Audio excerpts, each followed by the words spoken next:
अस्सलाम वालेकुम।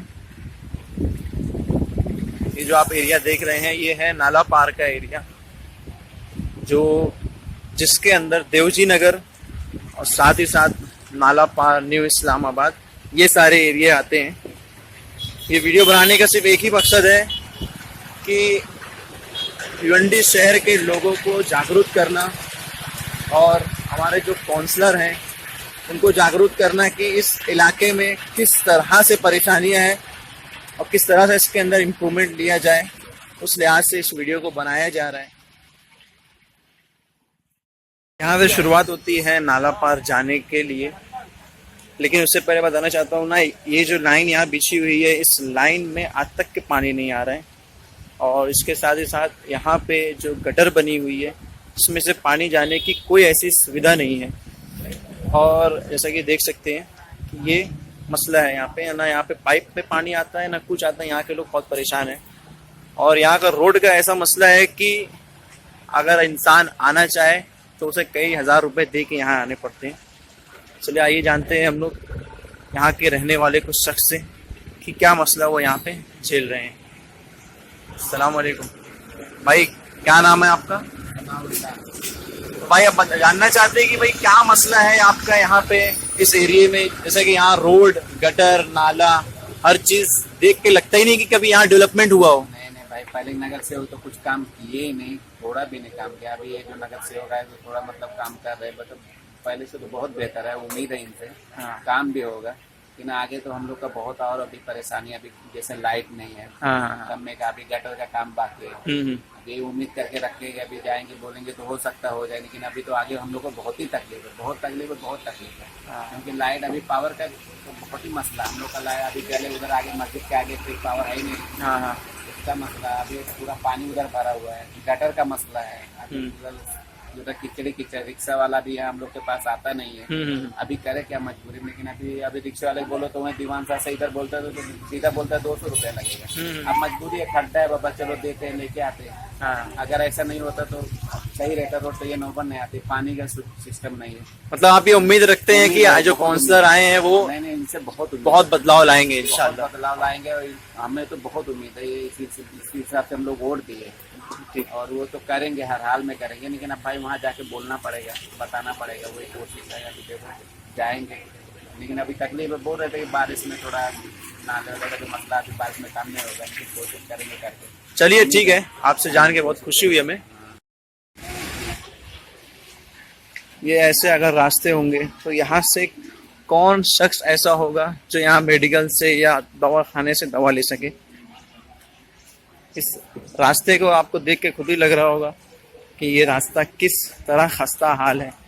ना कहीं से आने का रास्ता, ना कहीं से जाने का रास्ता, ना कहीं गटर है। इंसान आए तो आए कहाँ से। ये सारी चीज़ें यहाँ पे बहुत ही मुश्किल भरी है। आगे से आप रास्ता देख सकते हैं कि आगे का रास्ता कितना ख़राब है, लोग कैसे आ रहे हैं, कैसे जा रहे हैं। उसके बाद ये रास्ता देखिए, ये जाता है सीधा नाला पार की ओर। और नाला पार से कई हस्तियों का जुड़ना है, कई बड़े बड़े जो अध्यक्ष बने हैं, काउंसलर बने हैं, उनके कारखाने, उनके ज़मीन जायदाद, सारी चीज़ें यहाँ पे हैं। लेकिन फिर भी उन्होंने आज तक की कोई फैसला नहीं किया, ना कुछ बनाए हैं।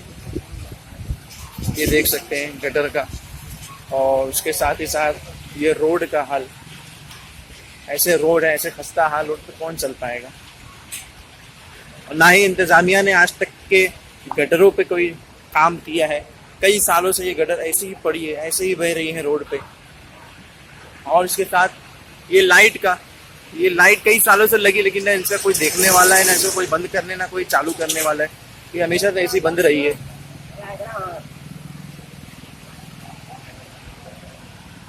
इसके बाद आ जाते हैं इस एरिया में, ये भी नाला पार का ही एक हिस्सा है। यहाँ से कौन शख्स ऐसा है जो गुजर सकता है? क्या किसी काउंसलर को, क्या किसी एमएलए को, क्या किसी म्यूनसिपलिटी कमिश्नर को यहाँ लाया जाए? क्या वो चलेगा इस रास्ते पे पैदल?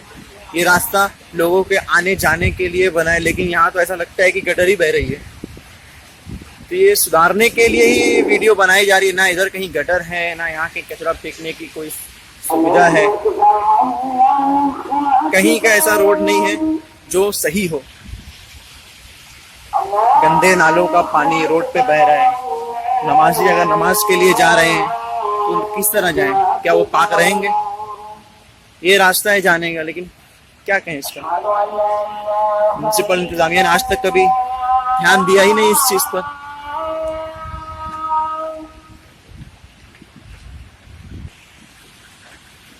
यहाँ से मस्जिद में जाने का ये रास्ता है, ना ही यहाँ के रास्ते अच्छे हैं, ना ही रोड अच्छे, कुछ भी नहीं ऐसा ऐसी चीज है कि कोई इंसान सोच सके कि बेहतर हो। अगर यहाँ देख लिया जाए तो बिल्डिंग वालों ने गटर ना होने के बावजूद भी अपने कुछ पैसे मिला कर ऐसी पाइप लगा के ये मस्जिद के बाहर से पानी बहाने का इंतजाम किया कि साइड साइड से बह जाए, और ये पानी आगे रोड पे बह रहा है। तो इतनी तकलीफ यहाँ के लोग झेल रहे हैं, लगे कि इंतजामिया के कान तक कोई खबर नहीं जा रही है, कान तक जू नहीं छेड़ रही है। ये रास्ता देख लीजिए ऐसा है। अभी इस रास्ते से यहाँ एक अच्छी बात यह है कि यहाँ से हर रास्ता निकलने के लिए है, हर प्लॉट पे रास्ता है। यहाँ पे इस इलाके में 10 रास्ते हैं, और उस रास्तों से या तो कारेवली रोड जाया जा सकता है, या तो भंडारी जाया जा सकता है, या तो आजमी नगर या फिर देवजी नगर जाया जा सकता है। तो इस एरिए का ये जो रास्ता है, ये अंसारी मंजिल अब्दुल्ला अंसारी साहब की बिल्डिंग के पास का रास्ता है। तो इतने खस्ता हाल सड़कें हैं कि चलना मुश्किल है। लोग ऐसे डिवाइडर पे चल रहे हैं, रास्ते नहीं बल्कि पत्थर पे चल रहे हैं। ना ही यहाँ गटर हैं, कहीं साइड से ऐसी गटर नहीं कि कहीं से पानी निकला जाए। लोग इस तरह से तकलीफ में आ रहे हैं, कहीं कोई गिर जाए, किसी को लग जाए तो क्या होगा। उसके साथ ये गटर जो है, जो बिल्डिंग का गंदा पानी बह रहा है, म्यूनसिपलिटी इंतजामिया ने आज तक कभी इंतजाम ही नहीं किया इस चीज़ का। ये गंदा पानी इधर से बह रहा है। उसके साथ ही साथ यहाँ बस बस्ती है, खाने वालों को तकलीफ है। और उसके साथ अगर हम और आगे बढ़ते तो कहीं अगर ऐसी जगह कोई नहीं बची होगी जहाँ पे गटर हो, कोई जगह ऐसी नहीं होगी जहाँ पे गटर हो। तो ऐसी सूरत हाल है इस जगह की। चलिए आते हैं साहब से, आरज़ू किराना जनरल स्टोर जो इस इलाके में किस मुशक्क़त से रह रहे हैं, उन्हीं से बात किया जाए। अस्सलाम वालेकुम। वालेकुम अस्सलाम। भाई क्या नाम है आपका? ये अंसारी मोहम्मद समीर। अच्छा भाई, अभी तो हम लोग जैसे ही इस इलाके में आए तो यहाँ पैर रखने की कोई जगह ही नहीं है। तो मैं ताज्जुब ये कर रहा हूँ कि आप इस जगह पे, ऐसी जगह पे दुकान चला रहे हैं, तो आपको कोई तकलीफ नहीं आती? रास्तों की, आने जाने की कोई चीज़ की तकलीफ नहीं आती? भाई तकलीफ तो बहुत है, क्या बताए। रास्ते जो है बहुत ख़राब हो गए हैं, इसकी वजह से मेरा धंधा भी नहीं चलता है। और दूसरी बात कि यहाँ का माहौल जो है बहुत बेकार है। इधर देखो एकदम पूरा कचरा उचड़ा है, इधर सब घर के बाहर ही कचरा फेंकते हैं। इसका क्या किया जाए? इसमें 5 सालों में से यहाँ पे कोई बदलाव ही नहीं आया। तो आपने कभी इंतजामिया को कहा नहीं कि मतलब कचरा उठा के ले जाइए, या फिर गटर वगैरह बनाइए, या फिर लाइट वगैरह? यहाँ तो मैंने कहीं देखी नहीं लाइट है यहाँ पे, कोई लाइट बनाए, कुछ कोई भी इंतजाम है नहीं। फिर भी आप लोग कैसे यहाँ रह रहे हैं? आप लोग तो घर पट्टी भी यहाँ तक के देते हैं, लेकिन फिर भी क्या हिसाब से, मुझे समझ नहीं आ रहा है कि आप लोगों का एरिया आज तक डेवलप नहीं हुआ। भाई एप्लीकेशन तो हमने बहुत किया, मगर कोई सुनने वाला रहा नहीं। जो है कोई सपोर्ट ही नहीं दे रहा। इसकी वजह से माहौल दिन पे दिन बहुत बेकार होते जा रहा है। हो सके अगर चुनाव वाले भी 5 साल से अगर तक कोई देखा नहीं, हो सके अगला जो हमारा चुनाव आया है, उनके जीते हैं प्रधान लोग, हो सके इनके ऊपर बहुत उम्मीदें हमारी है, बहुत उम्मीदें बोले बहुत उम्मीदें टिकी कि हो सके ये रास्ता जो है बनवा सके। चलिए आइए, हम भी उम्मीद करते हैं समीर भाई कि इंशाल्लाह इस जल्द से जल्द ये रास्ता आपका बनेगा। धन्यवाद। आपने जान लिया समीर भाई से कि क्या क्या तकलीफें वो झेल रहे हैं। चलिए आइए आगे बढ़ते हैं अंसारी मंजिल की तरफ। यहाँ के एक रहवासी, इनसे बात कर लेते हैं। अस्सलाम वालेकुम भाई। भाई आपका नाम? अबूजर। भाई जैसे कि हम लोग यहाँ पे आए हैं और सर्वे के लिए आए हैं, तो ये सर्वे से तो लगता है कि हम तो यहाँ सर्वे कर ही नहीं पाते, क्योंकि यहाँ रास्ता ही इतने ख़राब है। ना यहाँ हमें लाइट की सुविधा दिख रही, ना कुछ है। आप लोग कैसे यहाँ रह लेते हैं इस बिल्डिंग की तरफ? मुझे तो ये नहीं समझ में आ रहा है। यहाँ के रास्ते का हाल आप ही देख सकते हैं, नाला बन चुका है, पानी बहने की कोई जगह ही नहीं है, नक्काशी के लिए कुछ है ही नहीं। कारपोरेशन में कई बार कहा जा चुका है, लेकिन कुछ काम ही नहीं होता। अभी शाम में आज यहाँ की कमेटी, पब्लिक कमेटी का जितने कारपोरेटर हैं उनके पास जाने वाली है अपील करने के लिए, रिक्वेस्ट करने के लिए कि हमारे लिए कुछ काम कीजिए। यहाँ पे नमाजियों के लिए, हर बच्चे, यहाँ जो स्कूल जाने वाले बच्चे हैं, कारीगर तबका, तो जितने हर किसी को तकलीफ है, बस इसीलिए हम जाने वाले हैं कारपोरेशन आज शाम में। चलिए ठीक है, जैसा आपने जो बहुत ही अच्छा प्लान किया है, अगर ये हो सके तो कामयाब हो जाए तो ये एरिया का रोड डेवलप हो जाए। और बाकी आपको यहाँ कोई ऐसी तकलीफ खाने पीने मतलब अगर कुछ सामान लेना हो तो आप लोग कैसे जाते हैं? यहाँ मुझे इस एरिया में कोई ऐसी कोई दुकानें नहीं दिख रही कि कुछ आप यहाँ पे मिलता हो, सुविधा हो ही नहीं। यहाँ ना मुझे सैलून दिख रहे हैं, ना कोई ऐसी ग्रोसरी की शॉप है, कोई ऐसी चीज़ है नहीं। फिर आप लोग कैसे मैनेज करते हैं यहाँ पे रह के? कई दूर जाना पड़ता है, थोड़ी दूर पे है आदमी नगर, उतनी दूर जाने के लिए, लेकिन जाने के लिए भी तो रास्ता चाहिए। रास्ते पे निकले तो बाइक से जाने के ये डर होता है कि कहीं गिर ना जाए, और पैदल जाएं तो ये पैर आधा पैर समझ जाओ कीचड़ में ही घुस जाता है। ये हाल है हमारा। तो आपने इससे पहले कंप्लेंट बहुत जगह की है? कई बार कारपोरेशन ने कारपोरेटरों को कहा गया है। अब बीच में सुनने आया था कि इसी बिल्डिंग में कुछ कॉरपोरेशन के लोग, कमिश्नर के लोग आए थे और ये एरिया के कुछ घरों में और ऑफिसेस में ताला लगाए थे, उसके आप क्या कहेंगे? वो तो घर पट्टी वसूलने आए थे, और घर पट्टी में बाकायदा पूरा लिखा गया, इसमें रोड शामिल है, गटर का शामिल है, लाइट का शामिल है, बाकायदा हर चीज़ का पैसा लिया जाता है। और आके अगर ना भरा जाए तो आके ये ताला लगा कर चले जाते हैं, जो कि यहाँ पे कोई फैसिलिटी अवेलेबल नहीं, उसके बाद भी ये ताला लगाते हैं। तो इस चीज़ के बारे में भी कहा गया था, लेकिन कमिश्नर सर्वे के लिए आने वाले थे तो वो भी नहीं आए। तो उनसे बात हुई थी आपसे कि मतलब ये एरिया में आके आप सर्वे कीजिए, तो क्या हुआ था? कुछ हुआ था? तो किसी वजह से छुट्टी पर चले गए थे, उसके बाद ना उनका आना हुआ ना मिलना हुआ हमारा उनसे। चलिए ठीक है, तो आपसे बात करके बहुत बहुत अच्छा लगा। आगे देखते हैं इस एरिया में और क्या तकलीफें हैं। नाला पार का गार्डन, जिसे श्री अब्दुल रशीद ताहिर के हाथों से बनाया गया था, जिसमें उन्होंने कहा था कि इसमें 25 लाख रुपए तक के खर्चा हुआ है, लेकिन आज उसका हाल देख लीजिए। ना उसमें कोई सिक्योरिटी गार्ड था, ना इसे किसी कोई संभालने वाला था, जिसकी वजह से आज ये हाल हो चुका है इस गार्डन का। अगर उन्होंने ये 25 लाख रुपए इस रोड बनाने में लगा दिए होते, यहाँ के गटर, यहाँ के नाले, यहाँ के पानी के लिए अगर उन्होंने 25 लाख रुपए लगा दिए होते, तो ये फजूल का जो 25 लाख रुपए इस गार्डन में लगा था वो किसी की भलाई के लिए लग जाता। लेकिन हमारे जो काउंसलर हैं, जो एमएलए हैं, उनके आज तक की मुझे समझ में नहीं आया है कि उनको अकल ही नहीं है कि कुछ क्या चीज़ का कैसे इस्तेमाल किया जाए। बस उन्हें क्या चीज़ की परवाह है? हम पैसा भर रहे हैं भाई, हमें टैक्स भरना है, हमें घर पट्टी, हमें नल पट्टी, हर चीज़ तो हमें ही भरनी है, हमारा ही पैसा लग रहा है, और इस्तेमाल वो कर रहे हैं।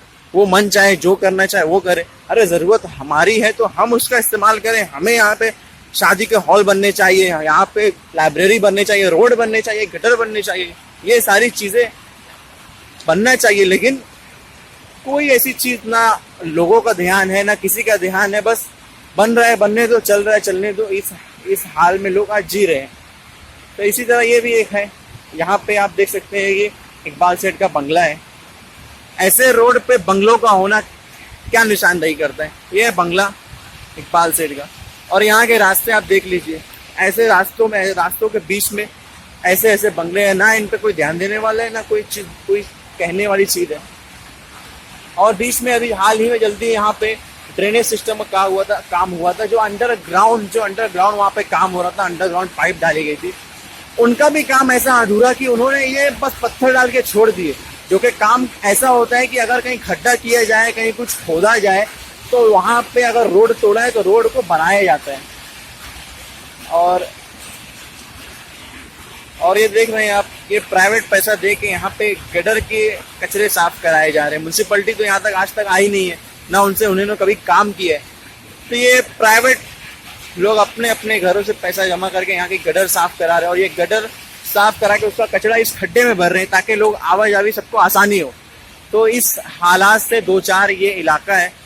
तो आप लोगों से भाइयों गुजारिश है, मेहरबानी करके भिवंडी वालों से गुजारिश है कि जिस तरह हम ये तकलीफ झेल रहे हैं, ये इलाके वाले जिस तरह ये तकलीफ झेल रहे हैं, आप लोगों से गुजारिश है, अगर आप भी अपने एरिया में इस तरह की तकलीफ से दो चार हैं तो आप भी वीडियो बनाइए और शेयर कीजिए और लोगों को बताइए कि हमारे इलाके में क्या तकलीफ है। क्योंकि आपकी एक आवाज़ भिवंडी शहर बदल सकती है। आप अगर चुपचाप रहेंगे तो ये 5 साल इसी तरह चुपचाप में निकल जाएगा।